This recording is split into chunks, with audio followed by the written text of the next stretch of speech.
गीता 18 के श्लोक नंबर 62 में भगवान स्वयं कह रहे हैं कि अर्जुन उस परमेश्वर की शरण में जा जिसकी कृपा से परम शांति व शाश्वत स्थान अर्थात सतलोक को प्राप्त होगा। वो परमेश्वर कौन है, कहां है, कैसा है, जानने के लिए कृपया अवश्य सुनिए जगत गुरु तत्वदर्शी संत रामपाल जी महाराज के अमृत वचन। लेना एक न देने दो, कोई मिलना नहीं उससे। ये हमारे अंदर बुराई वहां से घर करी थी और वो आज भी बहुत ज्यादा प्रबल है। इतनी प्रबल होगी हमारे अंदर उस काल के ऊपर आसक्ता कि परमात्मा ने सैकड़ों बार हमें सावधान किया, बेटा मत देखो इस नादान की नादानी को, तुम सावधान रहो, मस्त रहो, अपना भजन करो प्रभु का। क्योंकि हम वहां सतलोक में भी भजन करते हैं, उसको याद करते हैं, अपने आप आनंद आता है, उस प्रभु के उस सार नाम का जाप करते हैं। लेकिन हम अंदर ऊपर से सावधान हुए पर अंदर से कसक हमारी नहीं गई। वो अंतर्यामी परमेश्वर ने हमें रिजेक्ट कर दिया। हम अपने पति भर्ता पद से गिर गए और परमेश्वर ने हमें हृदय से उतार दिया। बार बार प्रार्थना कर, बार बार संकेत देने पर, बार बार सावधान करने पर भी हम प्रभु की आज्ञा का उल्लंघन करते रहे और उसका आज भयंकर परिणाम अपने सामने है। कोई गधा बने, कोई गधी बने, कोई टांग कटे, कभी आंख फूटे, कुत्ते बने, पशु बने, पक्षी बने, यहाँ कोई पति मरे, कोई पत्नी मरे, बेटा मरे, टांग कट जाए, अंधे हो जाए। ये जो हमारे ऊपर कहर टूटा था कोई छोटी सी गलती नहीं है। ये कोई छोटी गलती नहीं थी जो हम अपने भगवान को भूल के इस नादान में, शैतान में आस्था कर बैठे। जब सत्ययुग तप इस काल ने कर लिया, ब्रह्म ने कर लिया, काल तो ये आगे चल के इस कहानी में काल कहलाएगा। अभी इसको हम क्षर पुरुष कहेंगे। इस क्षर पुरुष ने जब सत्ययुग तप किया, पूरा हो लिया, प्रभु ने कहा कि क्या मांगता है ज्योति निरंजन, तूने 70 युग तक तप किया और तप के बदले केवल राज्य प्राप्त होता है। ज्योति निरंजन ने कहा कि प्रभु मुझे अलग से स्थान दे दो, मैं अलग राज्य चाहता हूं, ये स्थान मेरे लिए कम है। परमेश्वर ने कहा ठीक है पुत्र, तुझे 21 ब्रह्मांड दे देता हूं। जैसे कोई साहूकार पिता अपने पुत्र को 21 प्लाट अलॉट कर दे, ले भाई ये तेरे 21 प्लाट संभाल तू। अब ये काल उन 21 प्लॉटों को, 21 ब्रह्मांडों को देख रहा है, प्रसन्न हो रहा है। कभी इस ब्रह्मांड में जाता है, कभी उस ब्रह्मांड में घूमता है। फिर मन में आता है, उसकी आत्मा में सोच उठी कि इसमें कुछ कंस्ट्रक्शन करूं। वो सामग्री भी प्रभु से प्राप्त करनी होगी। उसके लिए इसने 70 युग तप फिर किया और हम और भी ज्यादा इस पर आसक्त हो गए। ये हमें पता लग गया कि इसने अलग से स्थान मांगा है और हमने भी आस्था होगी कि हम भी इसके साथ वहां चलेंगे। इतने आसक्त हो गए, हम बहुत ज्यादा प्रभावित हो गए इससे। 30 जब इसने 70 युग दूसरी बार तप किया तो प्रभु ने पूछा, पूर्ण परमात्मा ने पूछा क्या मांगता है, क्या चाहता है ज्योति निरंजन। इस ज्योति निरंजन क्षर पुरुष ने कहा प्रभु मुझे कुछ कंस्ट्रक्शन करने की सामग्री दे दो, कुछ रचना सामग्री दे दो प्रभु, मैं उसमें कुछ कंस्ट्रक्शन करूं, कुछ रचना करूं। पूर्ण परमात्मा ने इसको 5 तत्व और 3 गुण दे दिए। 5 तत्व और 3 गुण दे दिए और कहा ले बेटा खेल खिलौना दे। अब काल इस सामग्री को प्राप्त करके बड़ा प्रसन्न हुआ। उसके बाद क्या हुआ, इसने सोचा कि ये सब कंस्ट्रक्शन भी होगी प्रभु की कृपा से और इसमें अब मुझे जीव चाहिए, मेरा अकेले का मन नहीं लगता। इसने 64 युग तप फिर किया। तीसरी बार जब इसने तप किया, 64 युग तप कर लिया तो प्रभु ने पूछा तू क्या मांगता है ज्योति निरंजन, जो मांगा था तुझे मैंने प्रदान कर दिया। तब इसने कहा कि परमेश्वर मुझे कुछ आत्माएं दे दो, मेरा अकेले का दिल नहीं लगता। परमेश्वर ने कहा कि देखो भाई ये मेरा अंश है, ये मेरे बच्चे हैं। क्योंकि जिस माता पिता से, जिस मां से कोई पुत्र पुत्री उत्पन्न होती है, उस मां को पता है उसमें कितनी ममता होती है। ऐसे ही हम परमात्मा के शरीर से बाहर आए हैं। हम अपने पूर्ण परमात्मा कबीर देव से उत्पन्न हुए हैं, उसकी शब्द शक्ति से, उनके शरीर से बाहर आए हैं। हम भले ही वचन से बाहर आए हैं तो उतनी ही ममता जैसी माँ की ममता अपने बच्चों में होती है, चाहे को किसा बूढ़ा सा, लंगड़ा, लुल्ला, अंधा, गूंगा, किसा भी क्यों ना हो, माँ की ममता उनमें जो की तो होती है, बहुत ज्यादा होती है। और किसी का भी कोई हानि होती है तो उसको बहुत ठेस पहुंचती है।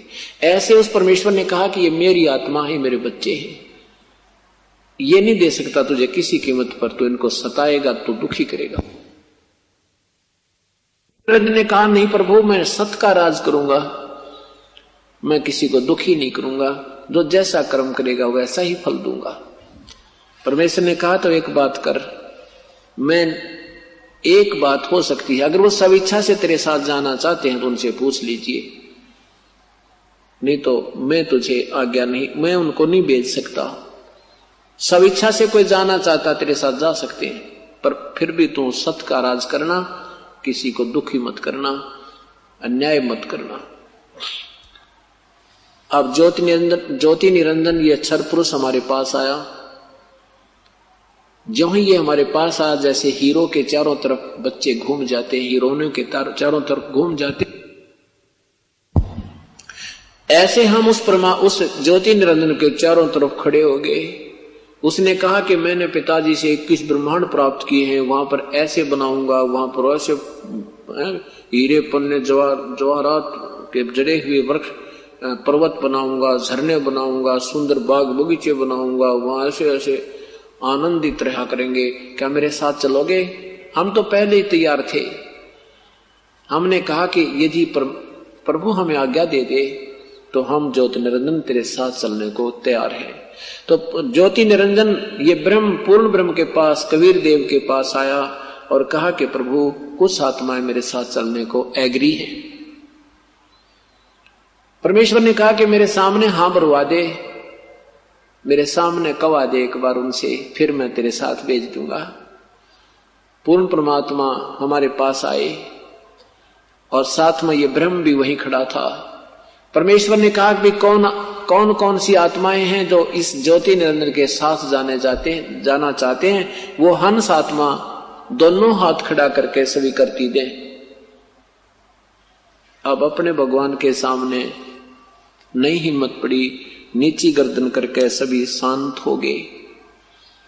काफी देर सन्नाटा छाया रहा तो प्रभु ने दूसरी बार कहा, क्यों भाई तुम बोलते क्यों नहीं? ये तो ज्योति निरंजन कह रहा था कि मेरे साथ जाने को सब इच्छा से तैयार हैं, क्यों नहीं बोलते तुम? तब एक आत्मा ने खड़ा होकर के, सबसे पहले एक हंस ने खड़ा होकर के स्वीकृति दी कि मैं जाना चाहता हूं प्रभु इसके साथ। परमात्मा ने उसके नंबर नोट किया। उसके बाद हमने देखा कि अब तो बात बन गई, एक ने नंबर ला दिया, फिर तो देखा हम सभी खड़े हो गए।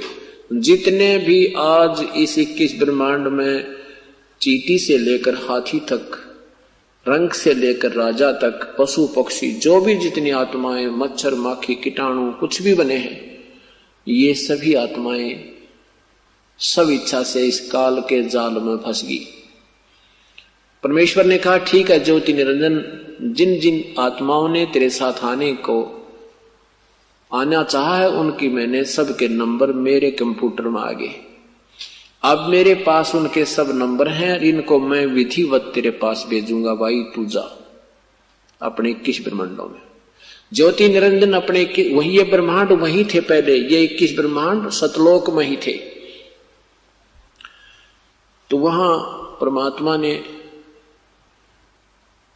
हम सभी को क्या किया, जो सबसे पहले जिस आत्मा ने, जिस हंस ने स्वीकृति दी थी, उसकी एक लड़की बना दी, एक युवा लड़की का रूप दे दिया परमात्मा ने अपनी शक्ति से। और हम सब जीव आत्माओं को सूक्ष्म रूप में, जीव रूप में, बीज रूप में उस लड़की के अंदर अंतःकरण में प्रवेश कर दिए। और लड़की से कहा कि बेटी मैं तुझे शब्द शक्ति प्रदान करता हूं, जितने भी जीव ये ज्योत निरंजन कहे तू शब्द से मुख से उच्चारण कर देना, उतने ही सामने ये बच्चे, जवान बच्चे उत्पन्न हो जाएंगे। जितने नर या मादा तू चाहेगी उतने ही उत्पन्न कर सकती है। ये सभी आत्माएं मैंने तेरे अंदर प्रवेश कर दी है।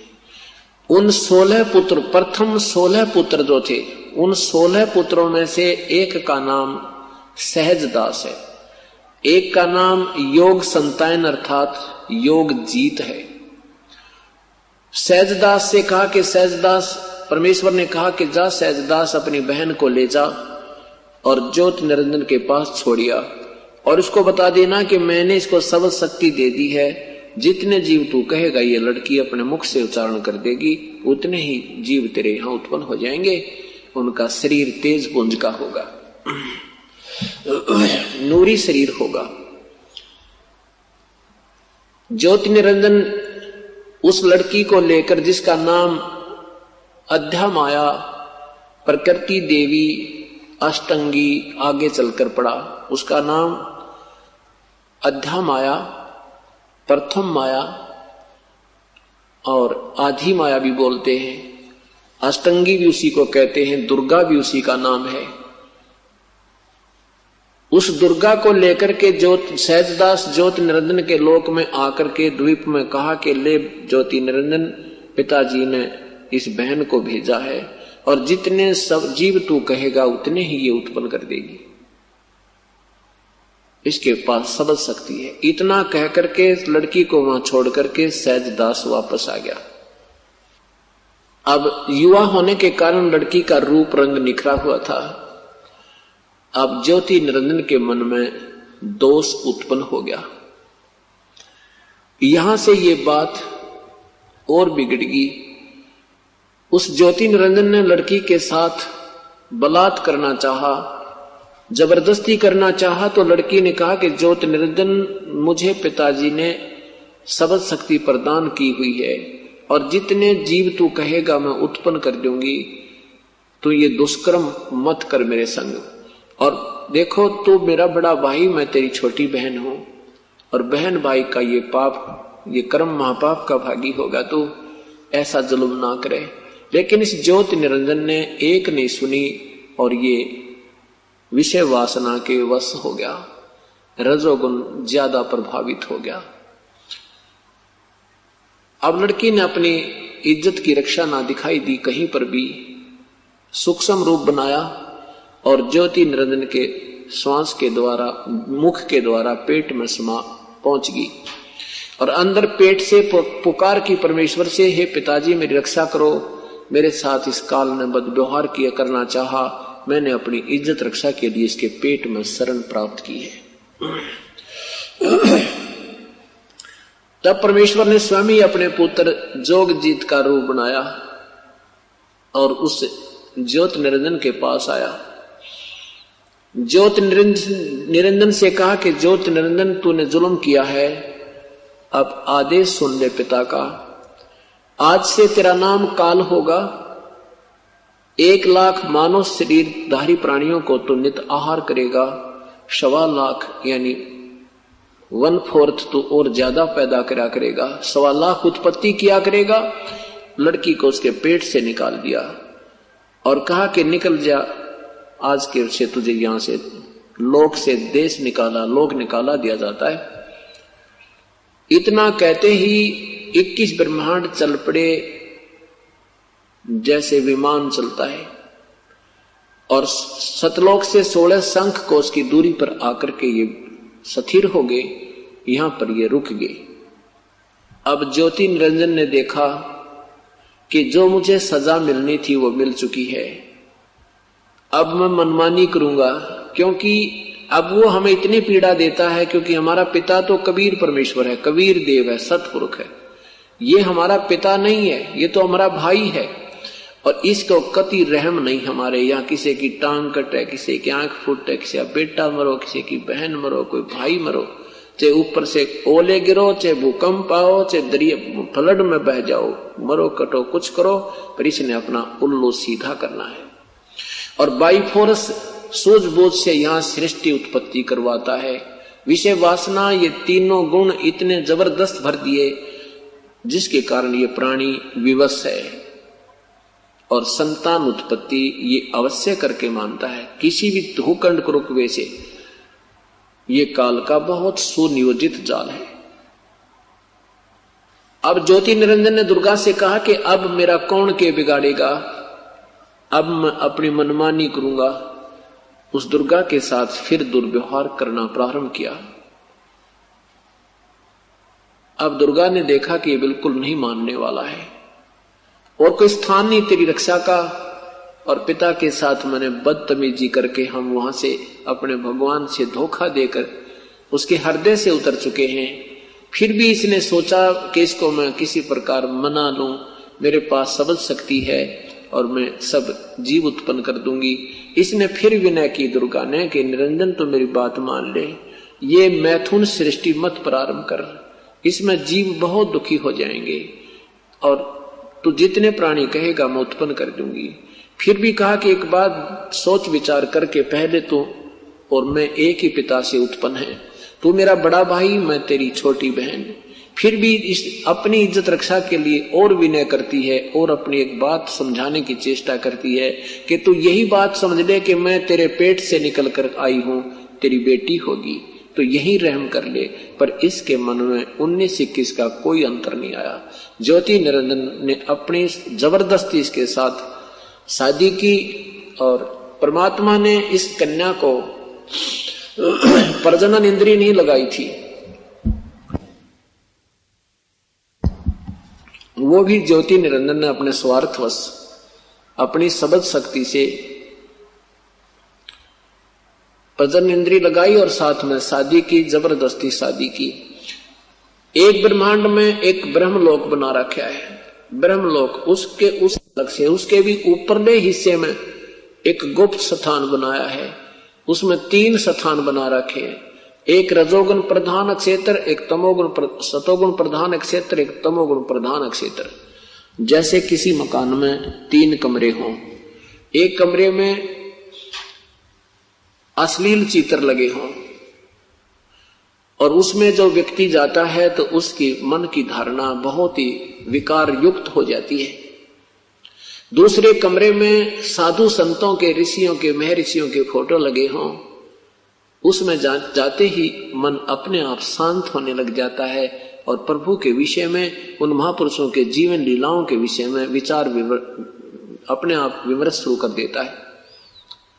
और तीसरा जिसमें देशभक्तों के, शहीदों के फोटो लगे हों, उसमें जाते ही इस मन में अपने आप ब्लड में करंट सा आने लग जाता है, खून खोलने लग जाता है।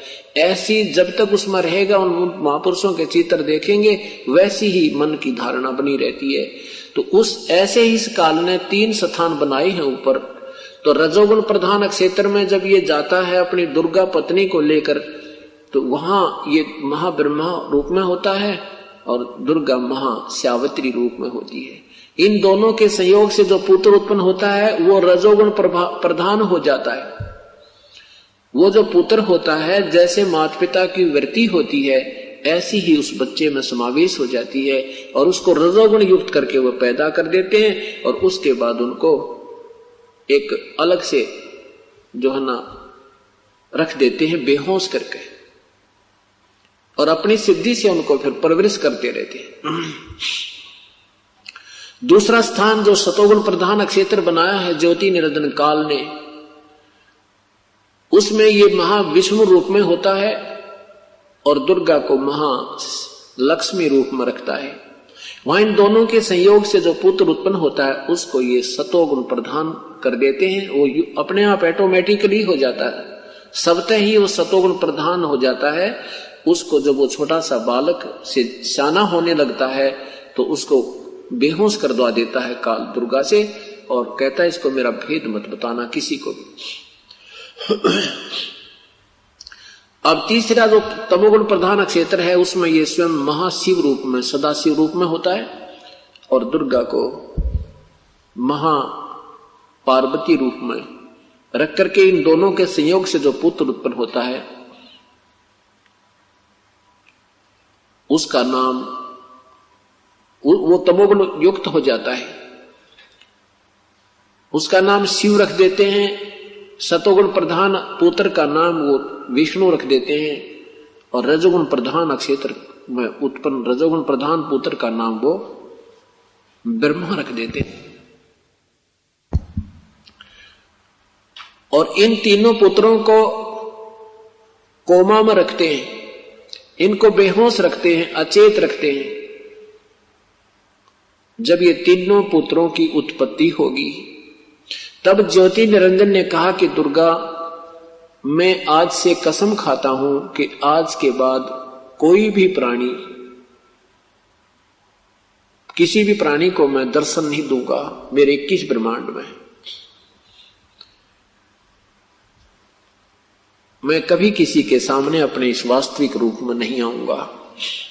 मैं एकांत स्थान पर रहूंगा, गुप्त रहूंगा, अदृश्य रहूंगा, अपनी योग माया से छुपा रहूंगा। और जब ये बच्चे बड़े हो जावें, जब ये बच्चे जवान हो जावें, तब इन तीनों को सागर मंथन पर भेज देना। जो प्रथम वस्तु निकले वो पहले बड़े पुत्र को देना, प्रथम सागर मंथन में, और दूसरे सागर मंथन में हो फिर उनको एक एक वस्तु बांट देना। अब दुर्गा ने कहा कि ज्योति निरंजन, तू सारी मनमानी कर रहा है, एक नहीं मानता मेरी, अब तू मेरे साथ तो रह ले, कम से कम इन 21 ब्रह्मांड का संचालन मैं कैसे कर पाऊंगी, आप मेरे साथ रहो। लेकिन काल ने यह स्वीकार नहीं किया, क्योंकि 1 लाख प्रतिदिन प्राणियों को भून कर खाएगा। ए भगवान, उसको कोई देख ले तो यहां रह नहीं सकता प्राणी, या किसी चीज में आस्था नहीं रहेगी उसकी, कि ये सब यहां फंसाने का कारण है, हमें यहां रोके रखने के लिए अस्थायी एक अक्षणिक सुख दिखा रखा है काल ने। ये पूर्ण रूप से समझ में आ जाए। अभी हमने देखा नहीं है, अभी हमने कोई विशेष वो डर नहीं बना हमारे। जब ये कभी या तो इस ज्ञान से और भक्ति से आपको डर लगेगा, क्योंकि ज्ञान से भी बच्चा बड़ा होकर सियाना हो जाता है, और यह आंखों देख ले तो फिर तो कहना है कि, तो कहने का भाव यह है कि ज्योति निरंजन काल की सूझबूझ से, इसने ज्योति निरंजन ने सूझबूझ से व्यवस्था की है कि ये थी मैं ईद के सामने आऊंगा और 1 लाख जीव रोज खाऊंगा, किसी का बेटा मरेगा, क्योंकि वो स्वर्ग में भी मरते हैं, वहां भी मरते हैं, देवता भी मरते हैं, इनके बेटे भी मरे, इनकी बेटियां मरे, इनकी पत्नी मरती हैं, इनका भी वहां बुरा हाल होता, हाहाकार मचता है। तो इसने सोचा कि ये कोई देख लेगा मुझे तो इनको पता लग जाएगा, फिर ये सावधान ना हो जाऊं, इसलिए ये गुप्त रहता है। 21वें ब्रह्मांड में इसने एक ही स्थान इतना बड़ा चौड़ा ले रखा है जिसमें 5 महाब्रह्मांड, 5 ब्रह्मांडों के इक्विवेलेंट अर्थात एक महाब्रह्मांड के तुल्य स्थान वहां रखता है। उसमें एक तपतशिला है, उस तपतशिला से काफी दूर इसने अपना स्थान बनाया है, गुप्त रहता है, वहां ये वास्तविक रूप में रहता है। और इस ब्रह्मलोक में ये महाब्रह्मा, महाविष्णु, महाशिव रूप में रहता है। एक सिद्धि होती है जो नाना रूप बना सकती है। तो इसने कहा कि ठीक है, जब ये बच्चे सियाने हो जाएं तो इस और मेरा भेद मत देना। अब दुर्गा इसके वश होगी, दुर्गा इसके विवश होगी, इसकी हर बात की आज्ञा का पालन करती है। और इसने आदेश दे रखा है कोई भी जीव यहां से निकल ना जावे, किसी को सद्बुद्धि ना आ जावे, कोई भक्ति पूर्ण संत की ना कर लेवे। इसलिए दुर्गा को बहुत सावधान कर दिया। जब ये तीनों बच्चे बड़े हुए तो ब्रह्मा को कमल के फूल पर बैठाकर सचेत कर दिया। देवी भागवत महापुराण 3रे स्कंद में नारद जी को, अपने पुत्र को ब्रह्मा जी बता रहे हैं कि नारद जी, मैं जब मेरी जब उत्पत्ति हुई, मैं कमल के फूल पर बैठा था, मुझे नहीं मालूम इस अगाध जल में मैं कहां से उत्पन्न हो गया, कौन मेरी सृष्टि करने वाला पिता है। और इस जल में कोई देखा कि इस कमल का कहीं ठिकाना होगा, वो देखा तो इसका कहीं और छोर नहीं मिला। उसके बाद मैं कमल के फूल पर फिर आकर बैठ गया तो आकाशवाणी हुई कि तप करो। मैंने 1000 वर्ष तक तप किया। उसके बाद आकाशवाणी हुई कि सृष्टि रचो, तो मैंने सोचा किसकी सृष्टि रचूं, कोई स्थान तो नजर आ नहीं रहा, सब जगह जल ही जल है, जल में एक कमल है। उसी समय मधु और कैटब नाम के दो राक्षस मुझे आते दिखाई दिए। उनके डर के मारा मैं कमल का डंठल पकड़कर नीचे उतर गया पूरी स्पीड में। नीचे आकर देखा तो एक शेष सैया के ऊपर एक भगवान, चतुर्भुजी भगवान विष्णु अचेत पड़े थे, बेहोश पड़े थे, प्रगाढ़ निंद्रा में सोए थे। अब उसको देखकर मैं चिंतित हो गया कि मेरा ये सहयोगी भी सूता पड़ा है और इधर से दो राक्षस आ गए हैं। इतने में क्या हुआ कि श्री विष्णु जी के शरीर तक एक देवी निकली या भूतनी की तरह दुर्गा उसमें प्रवेश थी, उनको बेहोश कर रही थी। भगवान श्री विष्णु जी को बेहोश कर रखा था। उसमें से दुर्गा बाहर निकली और सामने आकाश में एक सुंदर रूप के स्त्री रूप में दिखाई देने लगी।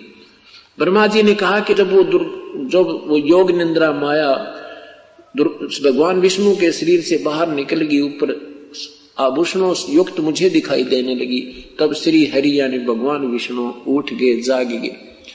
मधु और कैटब के साथ उन्हें 5000 वर्ष युद्ध करके उनको मारा।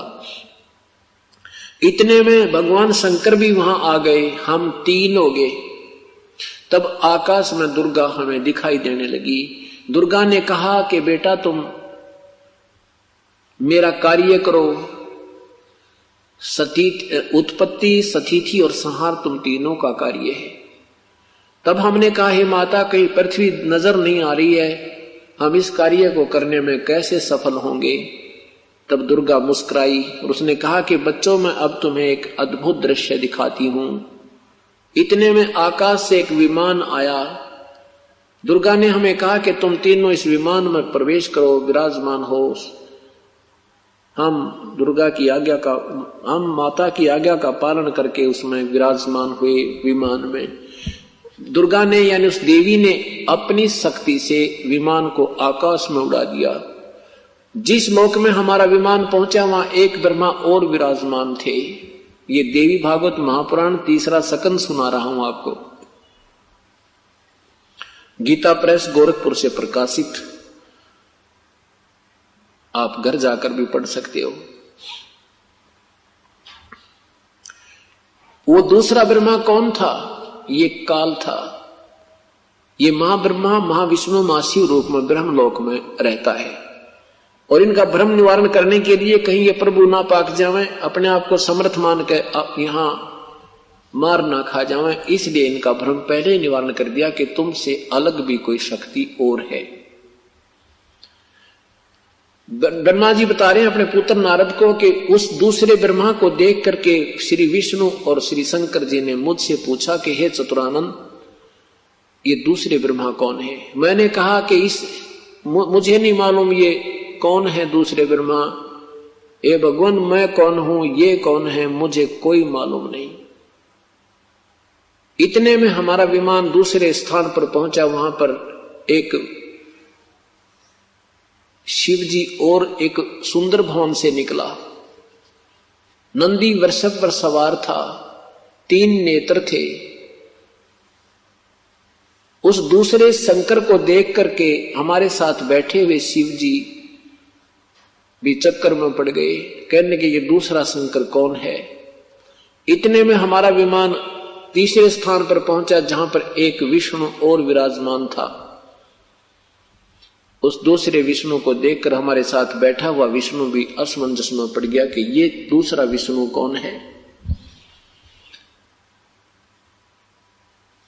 इतने में हमारा विमान आगे चला। एक सुंदर द्वीप, एक बहुत बड़े समुद्र में पहुंचा। वहां एक सुंदर द्वीप था, उस पर एक मनोहर पलंग बिछा था, उस पर एक दिव्य रमणी बैठी थी। उस देवी के पास जाकर के हमारा विमान रुक गया। हम विमान से नीचे उतरे। पहले तो हमने कहा कि हम नहीं जानते इस देवी के विषय में, ये कौन स्त्री है। तब भगवान विष्णु ने ध्यानपूर्वक देखा कि हो ये तो अपनी माता है, और इसको मैंने देखा था जब मैं छोटा सा बालक रूप में था। ये मुझे पालने में झुला रही थी, मैं अपने पैरों के अंगूठों को चूस रहा था। इतना तो मुझे याद है, क्योंकि इस काल ने वो इसको दृष्टि दे दी का विष्णु जी को कि इन्होंने अपने बचपन की याद आएगी। उसके बाद भगवान विष्णु ने दुर्गा की स्तुति की, स्वरूपा हो, ये संसार तुम्ही से उद्भासित हो रहा है। मैं ब्रह्मा तथा विष्णु, हमारा तो आविर्भाव और जन्म, आविर्भाव माने जन्म और तिरोभाव मीन मृत्यु होती है। हम अविनाशी नहीं है। तुम ही अविनाशी हो, प्रकृति देवी हो, सनातनी और प्रकृति देवी हो। भगवान शंकर ने कहा कि हे माता, जब आप ही से ब्रह्मा भी उत्पन्न हुए हैं, आप ही से विष्णु जी की भी उत्पत्ति हुई है, तो ये तमोगुण लीला करने वाला शंकर क्या तुम्हारी संतान नहीं हुआ? अर्थात तू मेरी भी मां है। अब इनको अब धीरे धीरे पता लगने लगा कि हमारी मां कौन है। पिता का अब भी कोई पता नहीं। तीनों देवा उसको ध्यावे, निरंजन का वो पार न पावे। अभी भी इनको नहीं मालूम कि वास्तव हमारा पिता साकार है कि निराकार है। अब दुर्गा से ब्रह्मा जी ने पूछा कि हे माता, बाद में जब वेद प्राप्त हुए, वेदों को पढ़कर ब्रह्मा ने पूछा कि हे माता, ये वेदों में लिखा है कि एक ब्रह्म है, ये ब्रह्म आप ही हो या कोई और पुरुष है? दुर्गा ने कहा, बेटा ये और मैं एक ही हैं। तुम्हारी बुद्धि बालक है, इस करके तुम्हें दो नजर आ रही है। फिर आगे चल के उसी देवी भागवत महापुराण में लिखा है कि तुम तीनों के तीनों अब मेरा कार्य करने के लिए जाओ, और मेरा और उस ब्रह्म का, मेरा और उस सनातन परमात्मा अर्थात ब्रह्म का तुम सदा ध्यान रखना। हम दोनों का तुम स्मरण करते रहोगे, तुम्हारा कोई भी कार्य करने में कोई भी अड़चन नहीं आएगी। यानी वहां दो सिद्ध कर दिए, क्योंकि यहां इस काल ने दुर्गा को सतर्क रखा है कि मेरा भेद मत देना। और फिर भी इसको बताना पड़ा कि वो परमात्मा भी कोई और है, यानी ब्रह्म भी है और मैं भी हूं। अब ये तीनों पुत्र जवान हो गए, तो दुर्गा ने कहा कि जाओ बेटा, तुम आकाशवाणी की काल ने, ब्रह्म ने कि इनको सागर मंथन के लिए भेजो। तीनों सागर मंथन पर गए। काल ने पहले ही स्वयं एक कछुए का रूप बनाया, उसके ऊपर स्वयं ही एक पर्वत रखा, उसके ऊपर एक सर्प का लपेटा लगाकर एक रस्सा बना दिया। तो इन तीनों ने उसको जरा सा हिलाया तो अपने आप शक्ति उस निरंजन की से चलने लगा। उसमें से 4 वेद निकले, क्योंकि पूर्ण परमात्मा ने, सतपुरुष ने अपना भेद छुपा, अपना भेद हमें बताने के लिए अपनी इस ब्रह्मांडों की यह सब स्थिति और सारा कुछ उसमें उस तत्व ज्ञान में समा दिया। इन 5 वेद दिए परमात्मा ने इस ज्योति निरंजन को। 5वां वेद जो अब मुझे बताना पड़ रहा है, यानी परमात्मा ने स्वयं आकर बताया, उस 5वें वेद को काल ने नहीं आने दिया हमारे तक। इन 4 वेदों को हमारे तक भेज दिया, क्योंकि इसमें इन 4 वेदों में कंप्लीट नॉलेज नहीं है, इनमें पूर्ण ज्ञान नहीं है, लेकिन फिर भी बहुत कुछ ज्ञान है। इसमें स्पष्ट लिखा है कि वो परमात्मा जब आता है बालक रूप में, छोटा सा बालक रूप में आता है, प्रकट होता है, वो मां से जन्म नहीं लेता कभी, ये पहचान है उसकी। और फिर वो उसकी परवरिश जो है कंवारी गायों से होती है। ये ऋग्वेद मंडल नंबर 9 के सूक्त नंबर 1 और मंत्र नंबर 9 में ये स्पष्ट लिखा है कि जब वो परमात्मा आता है, ये पहचान है उसकी, बालक रूप में आता है, तो उसकी कंवारी गायों से उसकी परवरिश होती है। ये आपको आने वाले समय में कबीर परमात्मा की लीला के विषय में परिचित हो जाओगे। फिर वेद उसकी गवाही दे रहे हैं कि वो भगवान होता है, वो पूर्ण ब्रह्म होता। अपनी महिमा हमें पहचान कराने के लिए इन 4 वेदों को इस काल के कंप्यूटर में, इसके अंतःकरण में परमात्मा ने 5 को डाल दिया। काल ने इन 4 को तो आउट कर दिया और 5वें को नहीं किया। 4 वेद ब्रह्मा को दिए, ब्रह्मा ने उसको पढ़ा, उसमें देखा कि उसमें लिखा है कि कोई परमात्मा है और वो सशरीर है, अग्नि तनुरसी। परमात्मा सशरीर है, परमेश्वर सशरीर है, विष्णु तवा सोमस्य तनुरसी। उस परमात्मा का शरीर है, सर्व का पालन करता ईश्वर अमर पुरुष का शरीर है। और मां से जब ये पूछते थे कि मां हमारा पिता कौन है, तो दुर्गा कह देती थी तुम्हारा कोई पिता नहीं, मैं ही तुम्हारी मां हूं, मैं ही तुम्हारा पिता हूं। अब जब वेदों में देखा कि वेद कह रहे हैं कि कोई और परमात्मा है, वो सह शरीर है, और मां कहती है कि वो कोई भगवान नहीं है, कोई और पुरुष मेरे से अतिरिक्त नहीं है, तो ब्रह्मा जी ने कहा कि हे मां, वेद तो प्रभु के देन है, ये झूठ नहीं हो सकते। और वेदों में लिखा कि परमात्मा है, हमारा सृष्टि रचनहार, हमारा कुल पिता है, उसका मनुष्य सदृश शरीर है।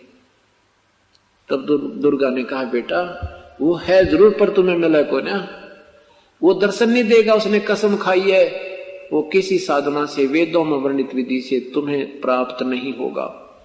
तो ब्रह्मा ने कहा मां, अब आपकी बात पर मुझे अविश्वास हो गया। पहले तो आप कह रही थी हमारा कोई पिता नहीं है, अब वेदों ने बताया कि आपका एक पिता है और वो सह शरीर है, अब आप कहते वो मिलेगा नहीं। और इसमें लिखा कि ओम नाम का जाप जपो, तो ओम नाम के जाप से वो अवश्य मिलेगा। ये अपने आप निष्कर्ष ब्रह्मा ने निकाल लिया। ओम कर्तु समर, कलवे समर और कर्तुम समर।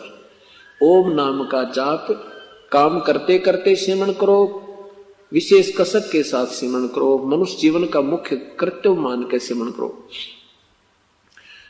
ऐसा प्रमाण यजुर्वेद अध्याय नंबर 40 के मंत्र नंबर 15 में लिखा है। ऐसे इन ऋषियों ने और ब्रह्मा विष्णु महेश आदि ने अपने आप निष्कर्ष निकाल लिया कि उस परमात्मा का ओम नाम ही जाप होगा। लेकिन वो उस मंत्र को भूल गए। 40वें अध्याय के 10वें मंत्र में लिखा है कि उस परमात्मा के विषय में मैं नहीं जानता, वो तो कोई तत्वदर्शी संत बताएगा, उनसे सुनो, वो बताएगा पूर्ण रूप से। ये तो मेरा मंत्र ब्रह्म का मंत्र है।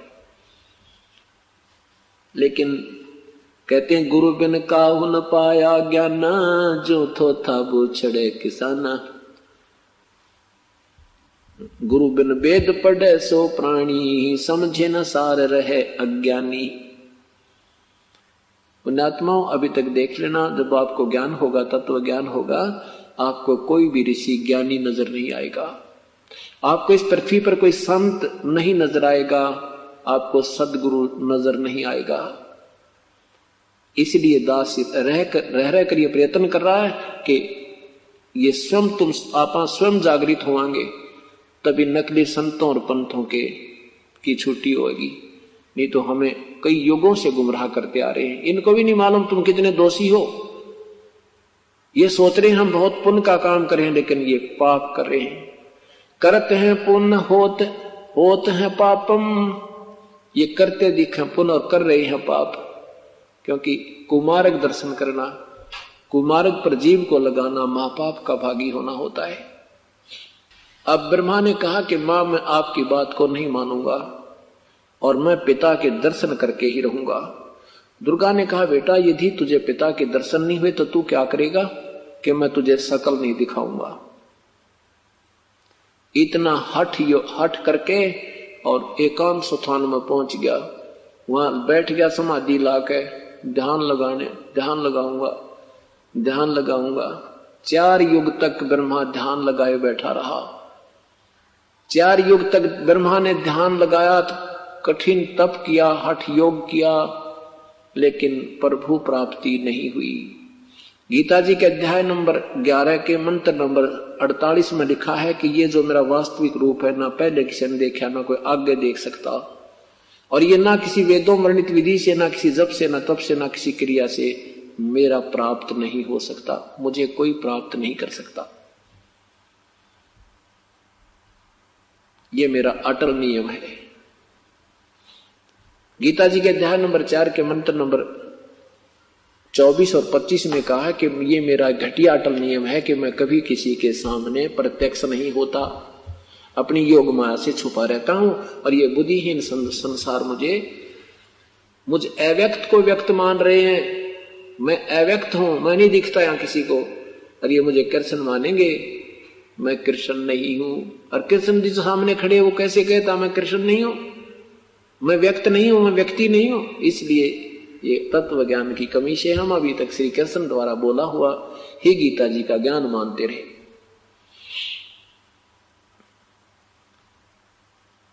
अब 4 युग तक जब समाधि लगा करके ध्यान मस्त होकर के ब्रह्मा बैठा रहा, कुछ भी प्राप्ति यानी वो प्रभु के दर्शन नहीं हुए। ये अंदर शरीर में जब ये प्रवेश कर जाता है तो इसमें पूरे ब्रह्मांड का चित्र है, जैसे टीवी के ऊपर चैनल बने होते हैं, जैसे टेलीविजन में चैनल होते हैं, जौन सा ऑन हो गया उसी का कार्यक्रम आपको दृष्टिगोचर हो जाता है।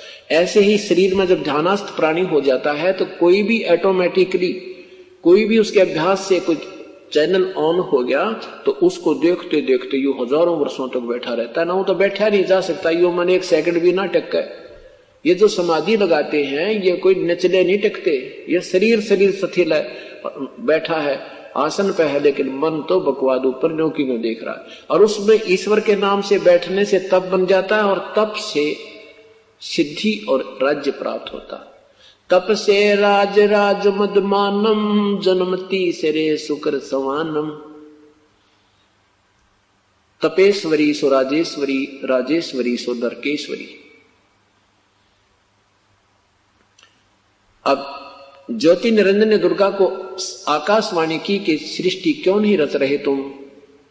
दुर्गा ने कहा कि तेरा ज्येष्ठ पुत्र ब्रह्मा आपकी तलाश में हट करके गया है, मेरी नहीं माना। ज्योति निरंजन ने कहा कि उसको वापस बुला लो और कह दो मैं किसी को दर्शन नहीं दूंगा।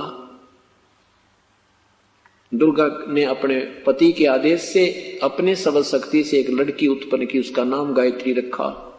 गायत्री से कहा जा बेटी तू अपने भाई ब्रह्मा को उठा कर ला, वो समाधिस्थ है, उसके चरण छूना, चरण छूते उसकी समाधि टूट जाएगी। क्योंकि जब हम सतलोक से आए थे हम सभी में सिद्धि थी, शक्ति थी। ये तो बाद में हम डिस्चार्ज कर दिए काल ने यहाँ पे।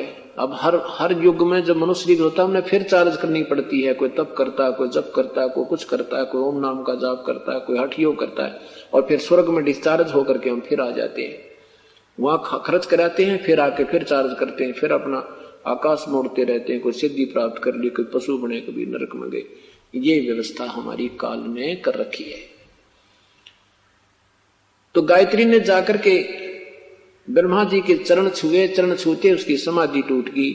सामने युवा लड़की को देखकर ब्रह्मा ने कहा कि तू कौन उल्टा आ गई, मेरे तप को भंग करने के लिए मैं तुझे साप देता हूं। गायत्री ने कहा कि मुझे साप बाद में देना, पहले मेरी बात सुन लो, मेरा दोष हो तो मुझे श्राप देना। कहा कि मां ने बुलाया है, आपके बिना जीवों की सृष्टि नहीं हो पा रही है और मैं तो केवल मां का आदेश लेकर आई हूं, मेरा कोई दोष नहीं है। तो ब्रह्मा ने कहा गायत्री मैं कैसे चलूं मां के सामने, मैं वचन कहकर आया हूं कि मैं या तो पिता के दर्शन करके आऊंगा, और नहीं दर्शन हुए तो तुझे शकल नहीं दिखाऊंगा, और 4 युग हो गए मुझे पिता के दर्शन नहीं हुए। अगर तू मेरी झूठी गवाही दे दे कि मुझे पिता के दर्शन हो गए तो मैं मां के सामने जा सकता हूं, नहीं तो मुझे शर्म लगती है। गायत्री ने कहा चलो ठीक है, मां का आदेश है कि उसको लाना है हुकंड पूर्वक तरीके से, किसी प्रकार एट एनी कॉस्ट, किसी भी कीमत पर उसको उठा के लाना है। तब गायत्री ने एक शर्त रखी, अभद्र सी। ब्रह्मा ने स्वीकृति दी। अपना एक और गवाह बनाने के लिए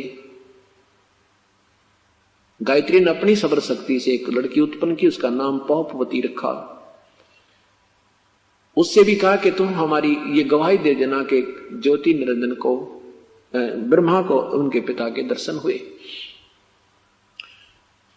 अब पौपवती ने भी सोचा कि मैं झूठा हाँ भर दूंगी और ये फिर कह देंगे इसी ने झूठ बोला, हमने कहा नहीं, तो कहीं ये मेरी अकेले की पिटाई ना हो जाए। तो इसने भी एक ऐसी शर्त रखी अभद्र सी।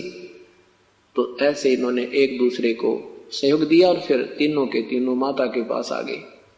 दुर्गा ने पूछा क्यों बेटा तुझे तेरे पिता के दर्शन हुए? ब्रह्मा ने कहा हाँ मुझे पिता के दर्शन हुए मां। भाई कोई प्रमाण, कोई चिन्ह बता। ब्रह्मा ने कहा कि ये दोनों मेरे गवाह हैं, इनके सामने दर्शन दिए पिता ने। दुर्गा ने पूछा क्यों? पौपवती और गायत्री से पूछा।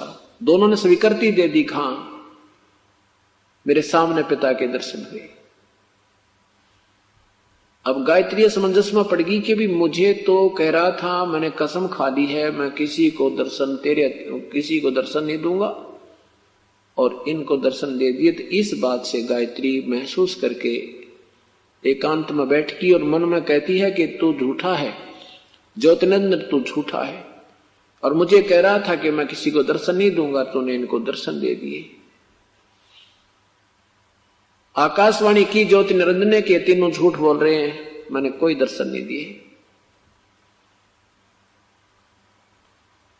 अब तब दुर्गा आई करड़ी सी होकर, आके तीनों से कहा कि मुझे आकाशवाणी हुई तुम्हारे पिता की, वो कहते मैंने कभी किसी को दर्शन नहीं दिया, झूठ बोलते।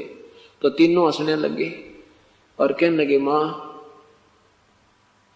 कहने लगे हमने तो आपके सामने, ब्रह्मा ने कहा कि आपके सामने आने में शर्म लगे थी, इसलिए झूठ बोलनी पड़गी, दर्शन नहीं हुए थे। तब दुर्गा ने श्राप दे दिया तीनों को। ब्रह्मा को श्राप दिया कि तेरी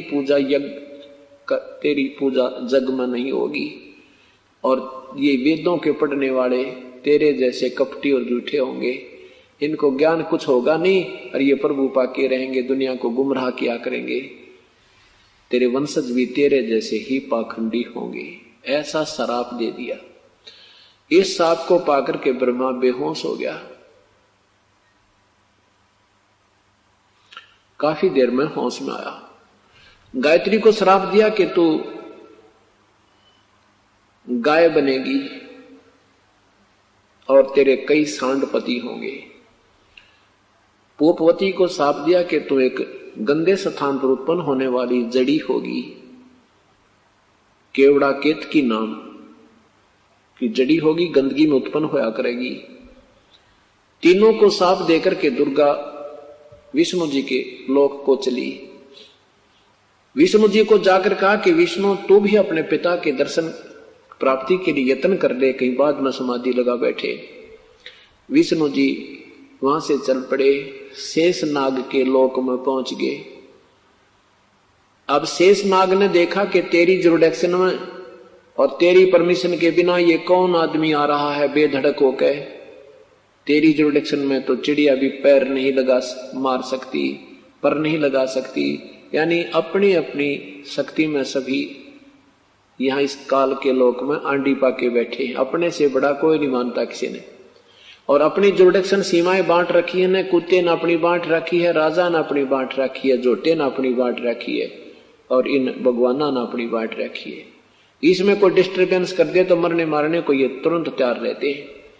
अब जो ही विष्णु जी को उस लोक में आया देखा तो शेष नाग ने देखा कि ये कैसे आदमी बेधड़क आ रहा है, इसने तेरा बिल्कुल खौफ नहीं, अपनी प्रभुता और अपना खौफ दिखाने के लिए, पूर्व सूचना देने के लिए अपने 1000 फूलों से फुंकारा छोड़ दिया।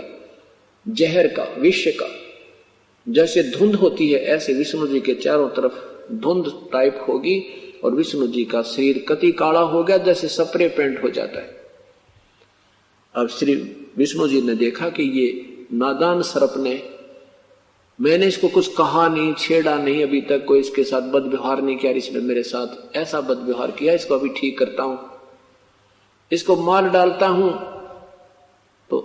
तो उसी समय आकाशवाणी की ज्योति निरंजन ने कि विष्णु अब तुम इसको कुछ मत कहना, अगर तुम ऐसे ही लड़दड़ मरने लगे तो यहां सृष्टि कैसे रची जाएगी, वापस जाओ, इसका तो बदला लेना। एक समय तेरा जन्म होगा द्वापर युग में श्री कृष्ण रूप में, और ये काली देह में वहां उत्पन्न होगा, तब तो इसने वहां अपना बदला ले लेना, अब मत कुछ मत कहना। और जाके अपनी मां को बहुत साफ साफ बता दे और सुन ले, मैं कभी किसी को दर्शन नहीं दूंगा, और कहीं तुम ब्रह्मा की तरह झूठ बोलेगा तो तेरा भी ब्रह्मा वाला हाल हो जाएगा। विष्णु वापस गए। मां ने पूछा बेटा तेरे पिता के दर्शन हुए? विष्णु जी ने कहा कि नहीं माता, मुझे पिता के दर्शन नहीं हुए। दुर्गा ने सीने से लगा दिया और कहा बेटा तू सतवादी होगा, तेरी जग में कीर्ति होगी, ये मेरा आशीर्वाद तेरे साथ है। और फिर बोली आजा मैं तुझे तेरे पिता दिखा दूं। अब ऐसे खिलौने देकर बड़ो रखे हम सारे। विष्णु जी से कहती है कि ध्यान लगा तेरे शरीर में, पहुंच यहां सहस्रार कमल में। सहस्रार कमल में पहुंचा तो वहां कहते जलमल जलमल जो जलमल जलमल जलमल होई, और यही तेरा पिता ज्योति निरंजन सोई। कि ये तेरे पिता के दर्शन है, बस बेड़ा पार हो गया तेरा। अब विष्णु जी प्रसन्न हो गए कि मुझे पिता के दर्शन प्रकाश रूप में हो गए, वो ज्योतियां देख ली। तो ब्रह्मा वापस विष्णु जी ने कहा मां मैं अति प्रसन्न हूं। उसके बाद दुर्गा शिव के पास गई, शिव के लोक में। शिव जी से कहा बेटा तो भी अपने पिता के दर्शन करने की ट्राई कर ले, तेरे 2 भाइयों को तो मिला नहीं। अब शंकर भगवान इस बात में समझदार निकले कि जब मेरे 2 भाइयों को पिता नहीं मिले तो मैं क्यों व्यर्थ प्रयत्न करूं। दुर्गा से कहा मां जब मेरे 2 भाइयों को भगवान मेरे पिता के दर्शन नहीं हुए, उनका ऐसा कोई नियम है, तो मैं तो ट्राई ही नहीं करता, मैं प्रयत्न नहीं करता। मेरी एक प्रार्थना आपसे। दुर्गा ने कहा बोलो। हे मां मुझे अमर कर दे, मैं कदे ना मरूं, मुझे ऐसा वर दे दे। दुर्गा ने कहा बेटा ये कभी नहीं हो सकता। यहां तो जो उत्पन्न हुआ है 21 ब्रह्मांड में उसकी मृत्यु निश्चित है, और जो मर गया जन्म जरूर पुनर्जन्म अवश्य है पुत्र, ये तो मेरे काबू से बाहर की बात है। हां तुझे एक विधि बता दूंगी जिससे तेरी उम्र सबसे बड़ी हो जाएगी। शिव जी ने कहा कि मां यही कृपा कर दो। तब दुर्गा ने कहा बेटा अपने श्वासों की प्रक्रिया को कम करो, तुम्हारा शरीर श्वासों से निर्धारित होता है, श्वास कम से कम लो, ज्यादातर मेडिटेशन ध्यान करके प्राणायाम करके सूक्ष्म श्वास बना लो, श्वास कम लिया करो, अपने 10वें द्वार के पास अपने श्वासों को रोक दिया करो, ऐसा अभ्यास करो जिससे तेरी उम्र बड़ी हो जाएगी। तो ये हम देखते हैं कि भगवान शिव जी ज्यादातर समाधिस्थ ही रहते हैं। इस कारण से 7 ब्रह्मा की मृत्यु के उपरांत एक विष्णु जी की मृत्यु है, और 7 विष्णु की मृत्यु के उपरांत एक शिव की मृत्यु है। ब्रह्मा जी की आयु का कल आपको प्रमाण दिया था, कितनी लंबी चौड़ी उम्र है। 1008 चतुर्युग का दिन, इतनी ही रात्रि हम, और फिर 30 दिन का महीना, 12 महीने का एक वर्ष, 100 वर्ष की आयु ब्रह्मा की, और उससे 7 गुना विष्णु की, और विष्णु जी से 7 गुना शिव की। परमात्मा कहते हैं एती उम्र बुलंद मरेगा अंतरे, इतनी लंबी भी उम्र होगी तो भी मरे पार पड़ेगी, क्योंकि किस ब्रह्मांड में कोई जीव स्थायी नहीं है, वो स्थिर नहीं है, अविनाशी नहीं रह सकता। तो भगवान शिव जी इसी बात से प्रसन्न हुए और अपनी साधना करने उसी तरह रहने को स्वीकार किया। अब उधर से ज्योति निरंजन ने कहा कि दुर्गा तूने इनको श्राप नहीं देना था, अब मैं तुझे श्राप देता हूं, द्वापर युग में तू पार्वती होगी और तेरे 5 पति होंगे। दुर्गा ने कहा कि ज्योति निरंजन मैंने अपने पैर पे आपको आड़ा मार रखा है, हम तेरे वश हो गए हैं, हमने अपना पति छोड़ दिया, अपना कुल मालिक छोड़ दिया, अब तू कितने नाच नचा ले, मुझे नाचना पड़ेगा। एक तरफ से तो कहता है कि तू कंट्रोल कर 21 ब्रह्मांड को, और बच्चों ने गलती की, मैंने जरा सी सजा दे दी तो तूने ऊपर से मुझे वो सजा दी, तू जो कहेगा वैसे मुझे करना ही पड़ेगा। कुछ दिनों के बाद क्या किया ज्योति निरंजन ने, दुर्गा से कहा कि इन बच्चों को अब तू सृष्टि उत्पन्न कर, जीव उत्पन्न कर मेरे लिए, आहार तैयार कर मेरा। दुर्गा ने तीनों से कहा बेटा तुम मेरे से शादी करके पुत्र उत्पत्ति करो, बच्चे उत्पन्न करो। तीनों देवताओं ने कहा हे माता ऐसा पाप। तब दुर्गा ने कहा बेटा मैं तो तुम्हें देखना चाहती थी, तुम वैसे इतने बड़े लंबे हो गए हो, कुछ थोड़ा बहुत विवेक भी रखते हो, तुम्हारे अंदर कोई शिष्टाचार भी आया है कि नहीं। ठीक है पुत्रो जाओ तुम सागर मंथन करो, वहां से तुम्हें जो वस्तु मिले एक एक नारी नारी लेकर आना। सागर मंथन के लिए गए। दुर्गा ने स्वयं ही अपने 3 रूप और बनाए अपनी सिद्धि शक्ति तय, और सागर में छुप गई। सागर मंथन किया तो 3 बार में 3 स्त्रियों के रूप में बाहर आई, और चौथे रूप में मां के रूप में विराजमान रही। पुण्यात्माओं जब आप इस तत्व आध्यात्मिक ज्ञान से परिचित हो जाओगे तभी यह समझ में आएगा। अभी तक तो हम ये अभी हीट एंड ट्रायल मेथड पर आधारित हैं। अब तक तो हम सामने देख लेते हैं, हमें अच्छा लगता तो स्वीकार कर देते हैं, नहीं तो कहते नहीं ऐसा नहीं हो सकता। परमात्मा के मार्ग में कोई असंभव चीज नहीं होती। ये सोचना कि ऐसा नहीं हो सकता, ये अपनी अल्प बुद्धि का ही प्रमाण और विचार विमर्श होता है। उधर से 3 रूपों में दुर्गा बाहर आई, 3 युवा लड़कियों के रूप में। तीनों के तीनों और तीनों लड़कियां साथ आकर के मां के पास उपस्थित हुई। दुर्गा ने पूछा कि पहले नंबर पे कौन निकली थी? उन्होंने बताया कि ये 1 नंबर पे निकली थी। उसका नाम सावित्री रख दिया, ब्रह्मा से उसकी शादी कर दी कि ये तेरी पत्नी है। दूसरी का नाम लक्ष्मी रखा, वो विष्णु जी से ब्याह दी। और तीसरी का नाम उमा रखा, वो शंकर जी से शादी कर दी। और तीनों की शादी करके कहा बेटा जाओ अपने अपने लोक में और सृष्टि रचना प्रारंभ करो। तीनों पुत्रों की शादी करने का विवरण 3रा स्कंद देवी भागवत महापुराण आपको प्रमाणित कर रहा है, ज्यों का त्यों। और ये पुराण और वेद तो दास ने अभी देखे हैं 2 वर्ष पूर्व। इससे पहले ये सृष्टि रचना दास आपको कम से कम सन 94 से सुनाता आ रहा है। तो कहने का भाव ये है कि जो परमेश्वर ने हमें पहले ही ज्ञान दे रखा था अपनी अमृतवाणी में 5वें वेद में, आज सब सदग्रंथों ने उसको सेकंड कर दिया। आज सब सदग्रंथों ने उसको प्रमाणित कर दिया, उसी का समर्थन पाया। इससे सिद्ध है कि जो परमेश्वर ने हमें ज्ञान बताया था वो सिंपल लैंग्वेज में वो सत्य है, जो कि इन अज्ञानी संतों और महंतों ऋषियों ने महर्षियों ने उसको गलत सिद्ध कर रखा था। अब यहां से ये सुर और असुर उत्पन्न होने शुरू हुए। ब्रह्मा जी के वंशज ऋषि ब्राह्मण कहलाने लगे। ये अलग अलग तीनों की व्यवस्था होगी और सुर और असुर यानी देव और राक्षस भी उन्हीं के वंशजों से बन गए, क्योंकि जिन्होंने मंत्र वही याद किए, जाप किए, उनमें सिद्धियां आ गई, विकार त्यागे नहीं, बुराई करते रहे, शराब मदिरा पीते रहे, मांस खाते रहे, उनको राक्षस कहने लगे।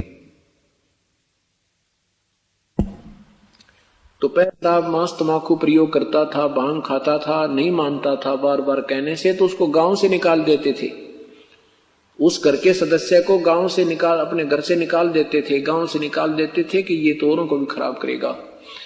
तो फिर वो जंगल में मनमर्जी करते थे और उनके साथ द्वेष करते थे अन्य के साथ, इसलिए वो राक्षस पदवी पर आ जाते थे।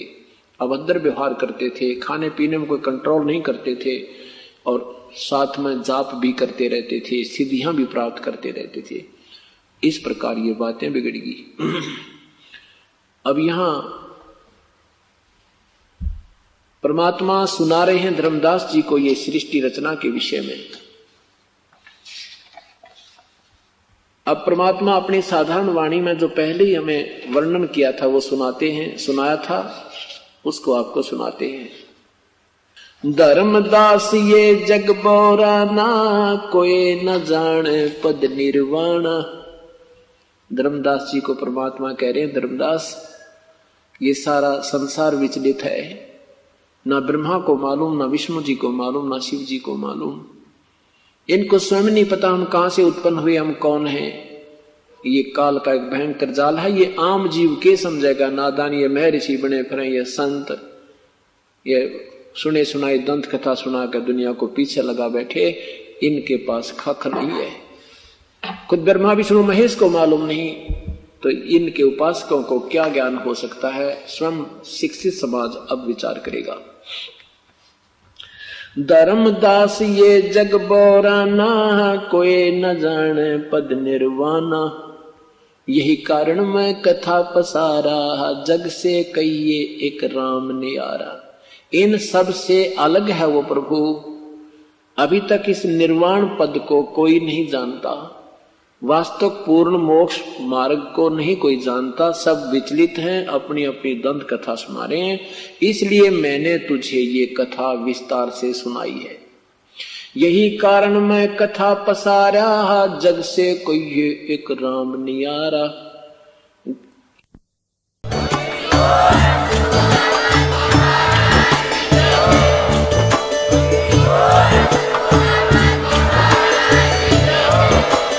आप सुन रहे थे जगत गुरु तत्वदर्शी संत रामपाल जी महाराज जी के मंगल प्रवचन। अधिक जानकारी के लिए विजिट कीजिए हमारी वेबसाइट www.jagatgururampalji.org। संत रामपाल जी महाराज जी के शुभ आशीर्वाद से पूरे विश्व भर में 500 से भी ज्यादा नाम दीक्षा केंद्र हैं, जिन पर संत रामपाल जी महाराज जी द्वारा ऑनलाइन निशुल्क नाम दीक्षा दी जा रही है। अपने नजदीकी नाम दीक्षा केंद्र का पता करने के लिए संपर्क करें 8222880541।